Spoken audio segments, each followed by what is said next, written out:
So the main side effect of amyloid-lowering antibodies that target plaques is what's called amyloid-related imaging abnormalities, or ARIA.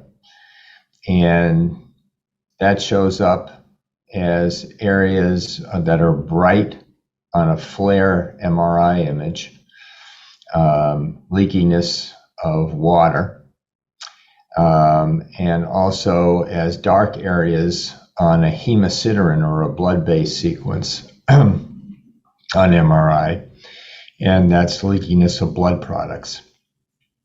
It's a pretty common side effect with aducanumab and across all the drugs that target the plaques and lower them.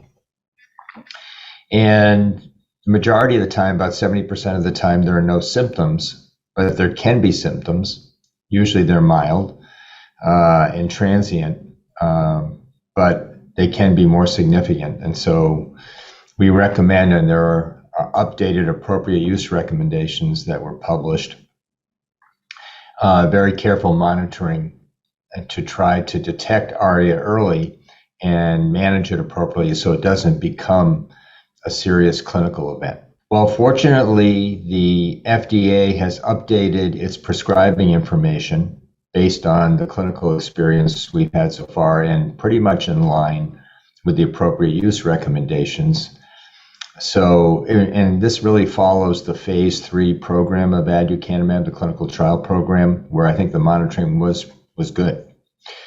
So people need an MRI at baseline, and you have to make sure they don't have evidence of cerebral amyloid angiopathy. They can't have more than 4 microhemorrhages. They don't have multiple areas of superficial siderosis that shows some intrinsic leakiness of blood products prior to treatment. They don't have extensive cerebrovascular disease that would put them at risk of a more serious event. So evaluating the screening MRI is very important. And then once they start treatment, ARIA tends to occur early in treatment, so a number of MRI scans are needed. And the FDA has recommended 4 scans in the first year as the dose is titrated, which makes a lot of sense. And so the clinicians need to review those scans with radiologists who are familiar with ARIA. That's another thing. So clinicians have to become familiar with this side effect if this medicine becomes more available. And then we have recommended a monitoring plan that's on the conservative side, that if the ARIA is mild and asymptomatic, treatment can continue with ongoing MRI monitoring, so you need additional safety scans. If it's more significant radiologically, or if patients having symptoms, we recommend holding the medicine until the ARIA resolves and the symptoms resolve, and then deciding whether or not they can safely go back on treatment. If it's severe or very symptomatic, then we recommend discontinuing the medicine and continuing to monitor the patient to make sure it resolves at least as much as possible.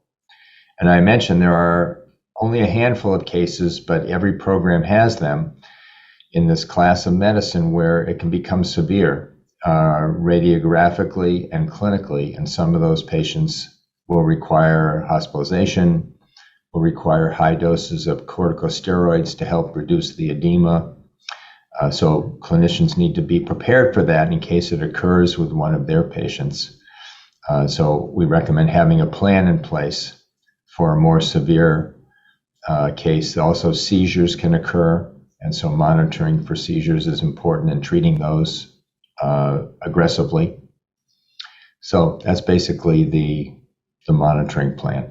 I think probably the biggest one is recommending that testing for the APOE genotype take place prior to treatment. And this is a change in the standard of care.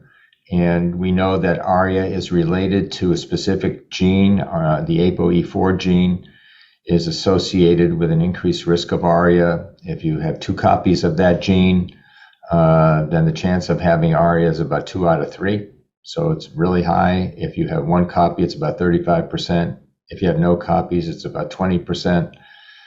It's almost exclusively the carriers of the ApoE4 gene, and especially those with 2 copies who are homozygous for that gene, are at risk of the more severe reactions. So knowing that information is important up front so the patient can weigh the risks and benefits, what their individual risk is, and the clinician can know how closely to monitor them.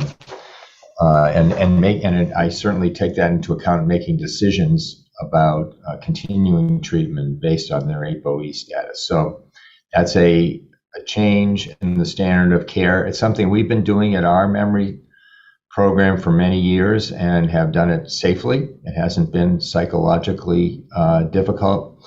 And these are patients who are already experiencing early stages of Alzheimer's. But it's going to be something that clinicians need to become familiar with about how to talk to patients about that, how to perform that test, and also there needs to be coverage for the test, which is another important issue as well.